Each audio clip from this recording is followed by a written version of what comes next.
Today on Treasure Hunting America, we'll travel to Seattle where Mark Jenkins and his teenage daughter hunt for treasure together. My daughter has been with me since she was born. I'd bundle her up and she'd be sleeping on my back, and it was great. It's kind of been a bonding that we've done throughout our lives. Then we'll join Digger Bob in the Sierra foothills to hunt for gold. I think it's the dream that we all had as children of being rich. You know, finding something for nothing. And everyone wants to be a treasure hunter. I'm living it.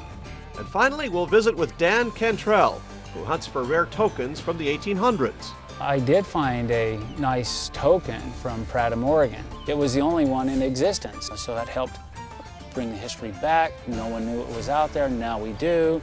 What's in the ground isn't specifically trash. It can be a treasure, and a treasure to anyone who does hit that target and brings it to light. All coming up on Treasure Hunting America.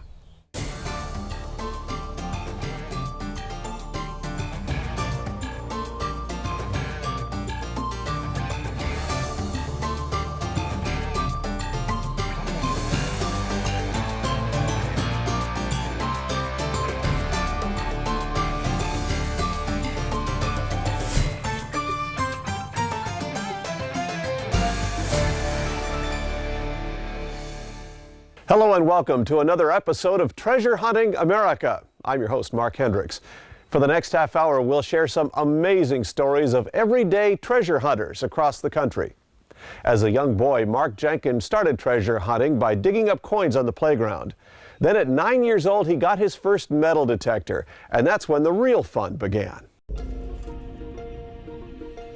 In 1977, I believe it was, when I first started, I was kind of tired of digging around in the playground and searching for coins and then waiting for 2 weeks and getting them returned from the principal.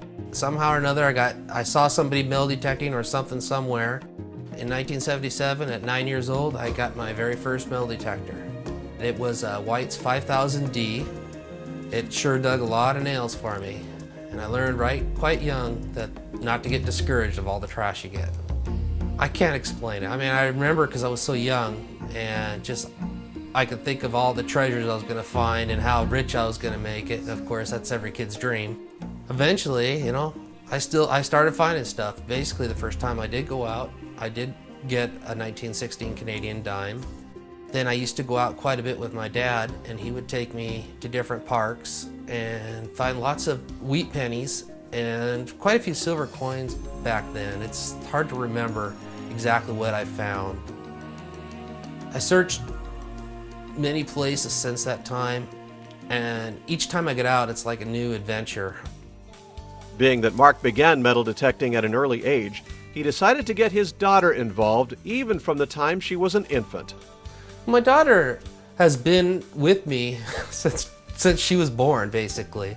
I used to put her on my back and go out metal detecting down at the beach and at the parks, and she was always with me when I was out metal detecting. And even if it was night, late at night, cold winter, I'd bundle her up and she'd be sleeping on my back, and it was great. And you know, it's kind of been a bonding that we've done throughout our lives.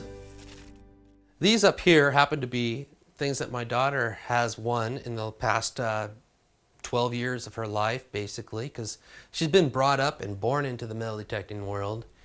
And so she gets to enter these different hunts and competitions. She's won several medals and several trophies. Other people should be doing this, I would think, mainly because it's a good history lesson. You learn about everything you find. I mean, you could pick up a nail. If you see it at Square, you know it's been there for quite a few years. You get different items, you know, it tells you different things. A bottle cap, a whole bunch of bottle caps. Hey, you know, people had a lot of good times there in that area, and you can still find some good stuff through that. You just got to be patient. Other things you can learn is you can learn about history, about the area, what went on. You can write stories, come up with stories with things like that. This here is one of my favorite, or my most favorite find that I've ever had. Happens to be a cache of badges. I was out with a couple of my friends. We were hunting at a ghost town, probably about 5 minutes into it, I got a good signal and I looked down and I saw something. And so I reached down to pick it up, and it was attached to some cloth of some sort. I thought maybe I'm pulling up a dead person, but it kind of scared me a little bit. And I pulled a little bit harder and I could feel another one. So I just, I realized right there's more than one. And then I couldn't tell exactly what it was, except for I could see that they were badges. And so I rolled them up in a ball and I carried them back to the car. So I went back the next day actually. They had dropped a tree over the area where I found this. And so I figured, okay, well, they'll probably have it cleared up the next day. And sure enough, I went back the next day and there was 4 feet of dirt missing out of that area. So I think the only day I could have even found this was the day that I did find it. When we return, Mark Jenkins will take us into Luna Park, where at the turn of the century, the Coney Island of the West stood, and now where treasure lies waiting to be found.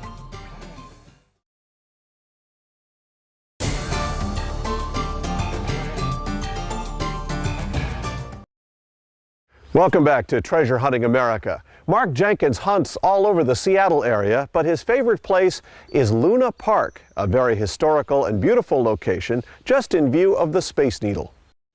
Okay, right now we're at Luna Park, and this is where one of the biggest sideshow or attractions used to be in Seattle area. Around the 1907 is when it was built. There was a roller coaster and Ferris wheel. In 1907, they actually had an airplane flying thing here, so all the activity was right in this general area. It's kind of a remake of what Coney Island was. There's been over 20 gold coins found out here that I know of. There's been all kinds of tokens, trinkets, you name it, that is turn of the century, you'll find it out here.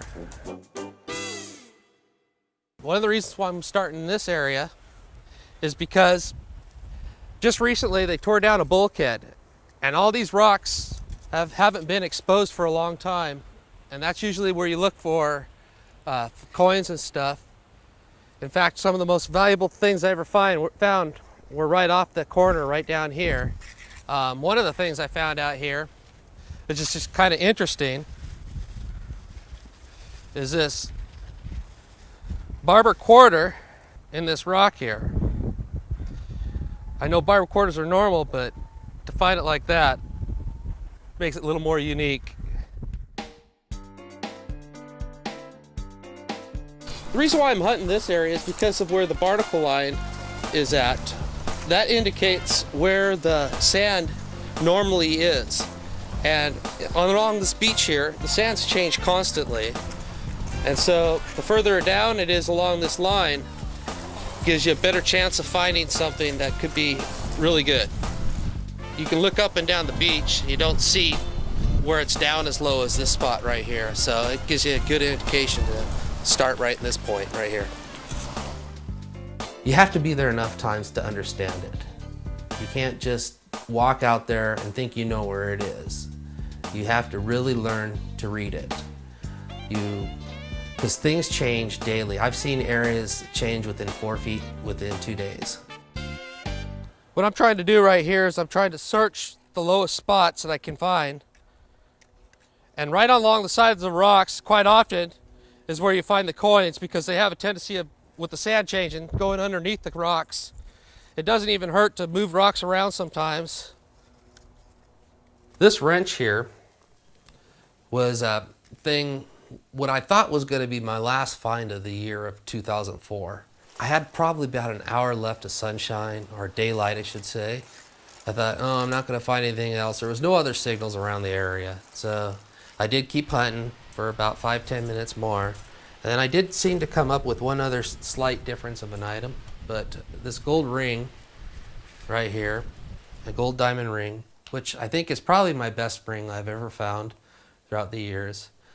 And I think I just went out in a blast last year at the end of the year with this. One of the things that I find that's intrinsic is that I can help the environment. Lead has a tendency of leaching into the ground. It can do all kinds of damage. And you know, people hear about groundwater that has high lead contents. Well, by removing some of the lead when we're out metal detecting, you're doing the ground a good favor, you're doing the rivers a good job, and helping protect things. Removing the trash, you can always recycle that stuff. With Mark's extensive history in metal detecting, his greatest joy comes in teaching children about the hobby.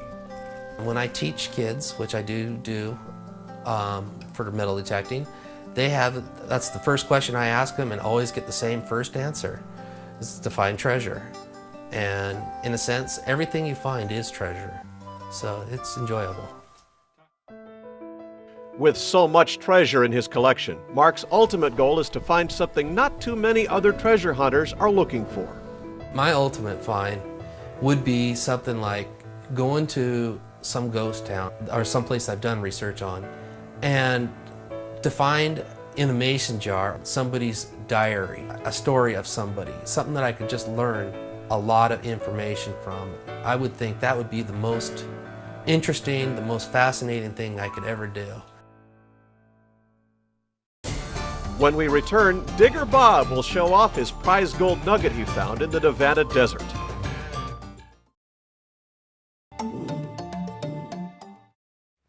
Welcome back to Treasure Hunting America. Our next treasure hunter goes by the name of Digger Bob, who began his adventure in metal detecting by prospecting for gold with his high school English teacher. I got interested in gold in high school when an English teacher took me out gold panning.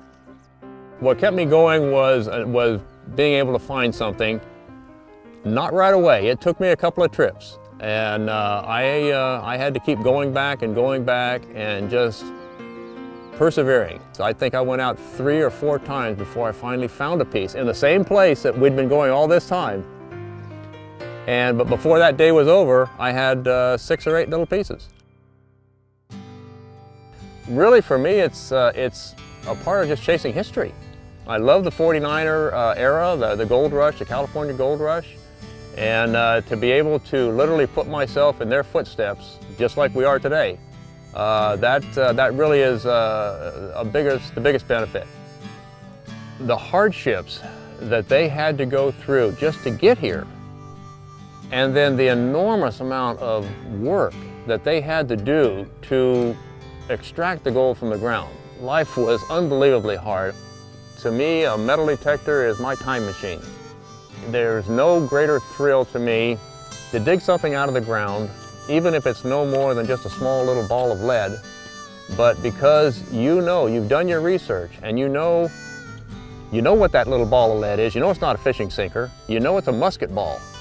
It has no more value than a fishing sinker, but it has historical value because you know that the last person that held that, the last person to see that, was a dying immigrant coming across the Black Rock Desert in Nevada, trying to reach the promised land of California. And you're the first person to see that and touch that since it was lost 160 some years ago.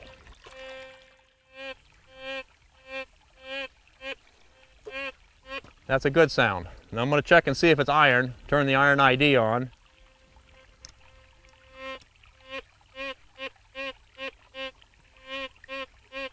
Okay, that's a good target.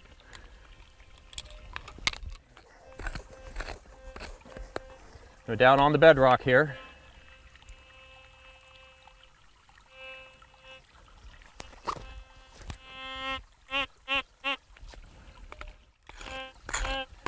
You see that bedrock?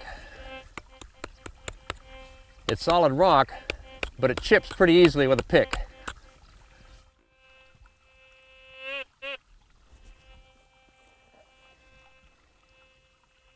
Got it.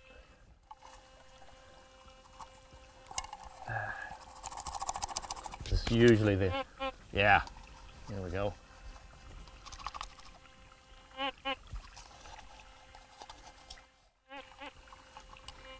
Oh, oh look, there it is. Well, that's a nice little piece. We discovered that there's a lot of gold over in Nevada to be found, not only here in the California mother lode, but Nevada gold is very coarse, it's very rough, and it's very pretty. Well, about 2 years ago, my buddy and I went over in March, just the two of us. Went to this one place that we had found the year before in the fall and never had completely hunted out. And we hunted for an entire day out there and didn't find a thing. The next morning, my buddy went back into town to pick up a friend of his. And while he was gone, I decided to go out and hunt for a little bit. And if we didn't find anything, we were going to move on to another place. And just in the side of this wash, I thought I heard something. Well, I started digging down, and the signal kept getting louder and louder. I got down about 20 inches, and the signal it was just screaming at me. Well, I got down a little bit more, just a couple more inches, and I saw down the bottom of a rock that didn't look quite the same as all the other rocks I've been pulling out. And I licked my finger and stuck it down in that hole there and just rubbed the end of that rock. And as soon as I did that and got that dirt, a little bit of dirt off of it, I saw this yellow gleaming back at me. And I knew, oh my God, that's a nugget, and it's a big one. I don't know how much it's worth. It's not for sale. That's the find of a lifetime. A nugget like this is rare by anybody's standards. Pictures don't do it justice. Go where gold has been found before. Follow the old timers. They did all the research, they did all the hard work. Just go and look where they looked. You will find gold that they missed because they were very inefficient in their methods. With gold in his blood, the thing that keeps Bob going is a dream started in his childhood. I think it's the dream that we all had as children, being rich. You know, finding something for nothing. Winning, it's like winning the lottery. You know, being able to find something that someone else hid and forgot about, and that's suddenly going to make you rich. When we return, we'll meet Dan Cantral, who hunts and finds rare tokens from the early 1900s.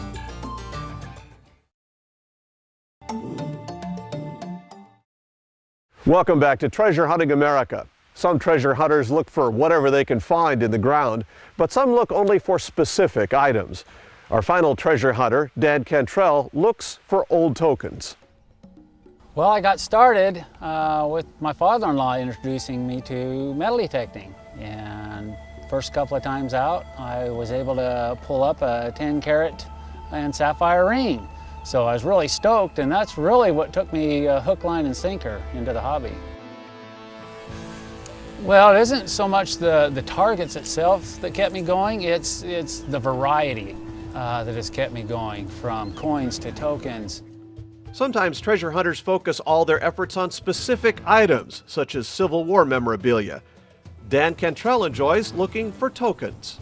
Well, the tokens, they started out, you know, late 1800s, early 1900s, and they come in different denominations, 50 cents, 10 cents, dollar tokens. I've pulled a dollar token from Prattam, Oregon, and gave it over to Bill Brodowski to add to the Oregon token book. So that helped bring the history back. No one knew it was out there, now we do. It's not just a me, there's a lot of give back within the hobby.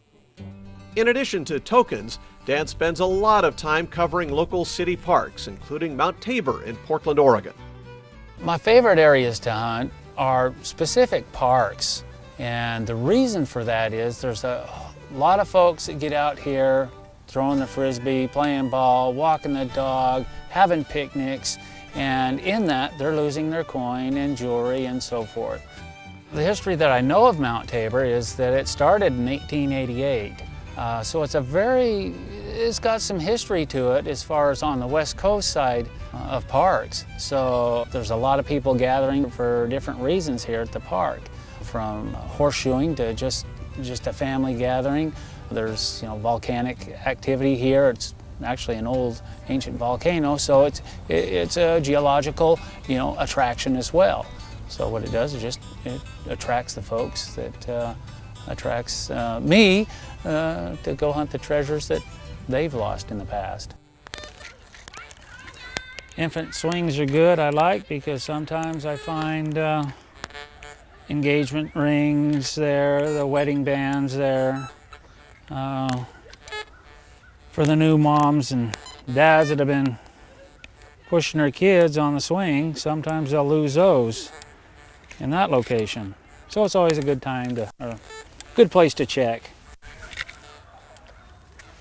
Some of my great finds I found over the years, first of all, is actually the 10-carat and sapphire ring that got me started and hooked.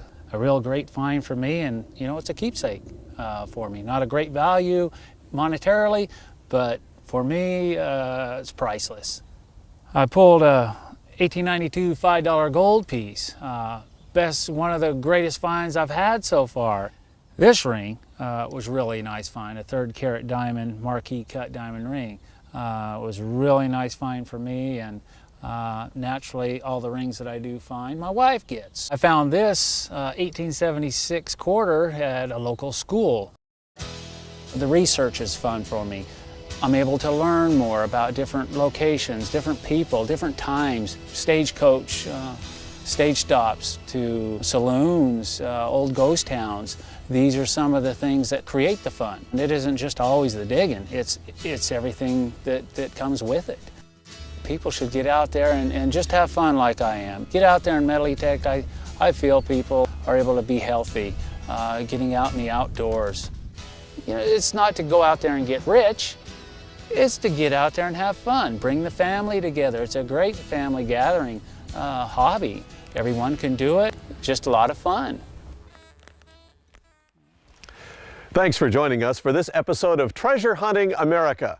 Be with us next time as we explore more stories of everyday treasure hunters around the country. Until next time, I'm Mark Hendricks. Happy hunting!